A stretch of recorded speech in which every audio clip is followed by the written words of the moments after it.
Di sini kami ingin menanyakan kepada saudara saksi, ya, hanya satu atau dua hal saja. Yang pertama adalah pada saat saudara menerima surat kuasa dari saudara Samuel Huta Barat dan saudara Rostin Simanjuntak, yaitu kedua orang tua daripada korban Nofriansah Yosua Huta Barat. Kemudian saudara sudah mulai melakukan, mengirim atau melaporkan, ya, adanya dugaan tindak pidana pembunuhan berencana terhadap korban Nofriansah Yosua Huta Barat.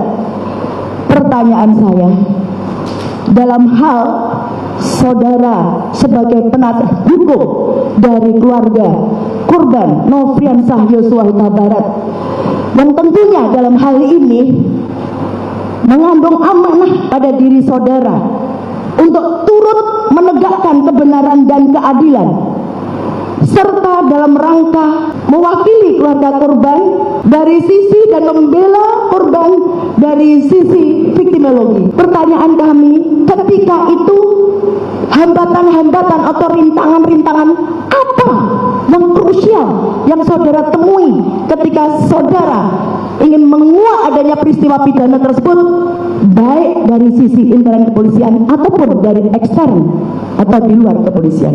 Coba saudara jelaskan di sidang yang mulia ini. Hambatan-hambatan yang kami alami atau yang saya alami adalah pertama, komunikasi. Karena alat komunikasi keluarga, dalam hal ini keluarga almarhum Brigadir Nofriansah Yosua Huta Barat, telah diretas dan atau dikacaukan oleh seorang diduga Irjen Pol U menggunakan alat-alat yang diduga milik daripada Barreskrim Polri. Nah, ini berdasarkan laporan intelijen yang saya investigasi. Sehingga setiap kali saya mau berkomunikasi dengan ayah dan ibunda termasuk kakak adik daripada almarhum, handphone mereka tidak bisa menerima maupun tidak bisa keluar.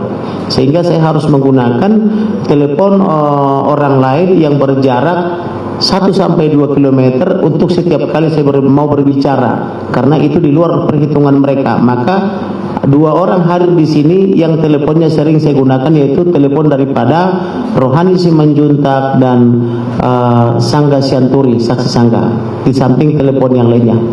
Hambatan kedua adalah bahwa yang dipraming oleh 5 lembaga negara waktu itu adalah almarhum meninggal karena diduga melakukan pelecehan dan atau pemerkosaan kepada terdakwa Putri Chandrawati, sehingga rilis itu telah diterima oleh masyarakat bahwa almarhum ini adalah dalam tanda petik adalah pelaku kejahatan. Sehingga ketika saya membuat argumentasi yang berbeda, saya itu dituduh penyebar hoax atau menyimpang daripada pemahaman masyarakat pada umumnya waktu itu, karena ada lembaga-lembaga negara yang secara terang-terangan melawan saya, yaitu lembaga kepolisian, lembaga Kompolnas, lembaga Komnas HAM, LPSK maupun komisi-komisi atau LSM perempuan.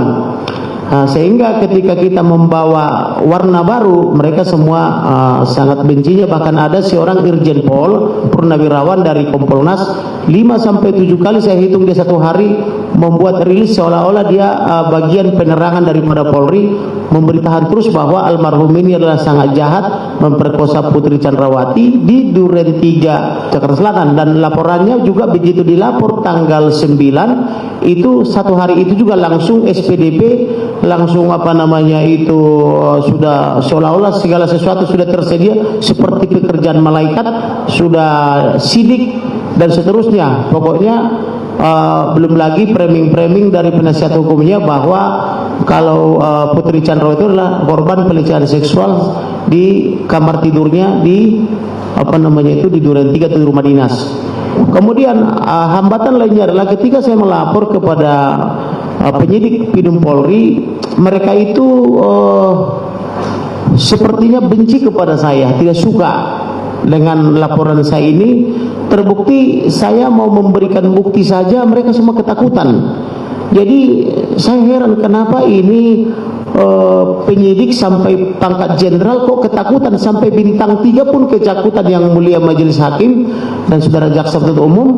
Sehingga saya waktu itu untuk mengatasi ketakutan mereka itu saya bermohon kepada Kapolri supaya terdakwa Perdi Sambo diberhentikan dulu sementara dari Kadipropam, supaya polisi ini punya keberanian atau penyidik ini punya keberanian untuk menangani perkara ini. Salah hal yang paling menjengkelkan waktu itu, saya membawa bukti di dalam handphone hasil investigasi saya kepada para intelijen, baik dari BIN, dari kepolisian maupun dari tentara-tentara yang mitra-mitra saya.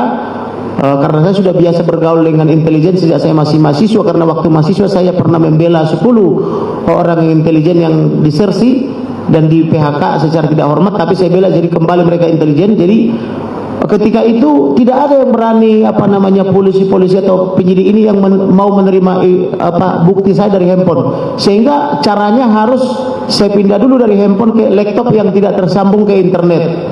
Dari laptop itu pakai USB dipindah lagi ke laptopnya penyidik. Saya jadi heran kenapa orang ini takut dengan internet, sedangkan saya hanya takut kepada Elohim, kan begitu ya. Ada apa dengan mereka ini? Maka saya coba lagi pelajari, ternyata itulah saya dapat informasi bahwa ada alat-alat daripada kepolisian yang diduga sangat canggih yang memantau pergerakan ini semua, termasuk memantau pergerakan saya. Nah, kemudian maka saya pelajari lagi, maka ternyata saya ketahui berdasarkan dokumen, saya bawa juga dokumennya di sini yang mulia. Ternyata Perdi Sambo ini adalah Kasatgas Merah Putih. Saya dapat dokumennya kebetulan saya bawa. Kalau jaksa mau saya serahkan. Ya, silakan. Coba dikasih. Melalui majelis hakim yang mulia. Saya tunjukkan ke majelis hakim atau langsung?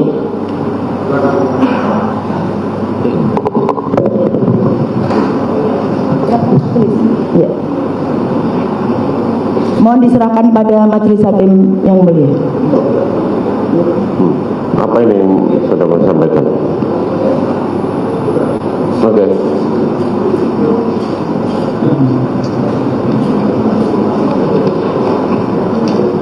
Saya lanjutkan yang mulia. Ya, di dalam dokumen ini saya melihat bahwa hampir seluruh petinggi kepolisian ada di dalamnya, mulai dari jajaran penasehat, pelindung dan seterusnya, dan yang menjadi kasatgasnya adalah Perdi Sambo ini. Oleh karena itu saya bermohon lagi, tanpa tidak menghormati ajas praduga tidak bersalah, maka saya mohon supaya terdakwa Perdi Sambo dinonaktifkan dulu dari Kasatgas Merah Putih, tetapi yang dilakukan oleh Bapak Listio Sigit jauh melampaui yang saya minta, yaitu beliau diberhentikan dari Kasatgas Merah Putih, juga Kasatgasnya pun dibubarkan. Yang saya minta sebetulnya dinonaktifkan dulu supaya penyidik tidak takut, karena saya merasa heran. Saya bertemu dengan bintang 1 sampai bintang 3 di kepolisian, mereka terang-terangan mengatakan cuma Kamarudin aja takut, kami aja ketakutan katanya.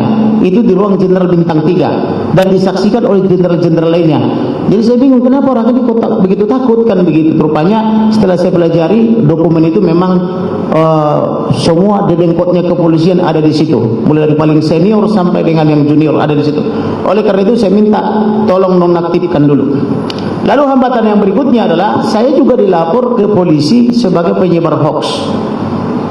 Kemudian saya juga banyak mengalami bully-bullyan waktu itu, bahwa saya itu dianggap tukang sihir, saudara jaksa penuntut umum, dan juga ahli nujum dan sebagainya. Tetapi saya yakin dengan keyakinan saya, dengan iman saya, maka saya selidiki terus siang malam perkara ini. Kurang lebih saya 3 bulan tidak tidur, karena saya memang sudah biasa tidak tidur juga. Saya paling rebahan sebentar, kerja lagi. Maka banyaklah dokumen yang saya dapatkan, baik yang resmi, kebanyakan dari para intelijen, dengan cara tolong jangan buka nama saya karena saya masih aktif misalnya, atau dia mengirimkan dokumen melalui WhatsApp dengan cara menyembunyikan profilnya, hanya terkadang dibikin gambar boneka atau gambar wayang begitu, yang disebut oleh majelis hakim sebagai anonim. Itu kira-kira saudara jaksa. Dan satu lagi yang paling sering adalah saya selalu dibuntuti pergi kemana dan sebagainya. Bahkan beberapa hari yang lalu saya pertemuan dengan klien di rumah makan sederhana di Ben Hill. Tahu-tahu ada yang membuntuti saya, 2 orang pakai sepeda motor, kemana saya pergi difoto, dibuntuti. Bahkan ketika saya pergi dari situ, masih ada terikot di handphone saya. Klien saya mengingatkan, apakah Bapak pakai pengawal? Ada loh yang membuntuti Bapak setelah pergi tarikan begitu. Kira-kira begitulah hambatannya saudara jaksa penuntut umum.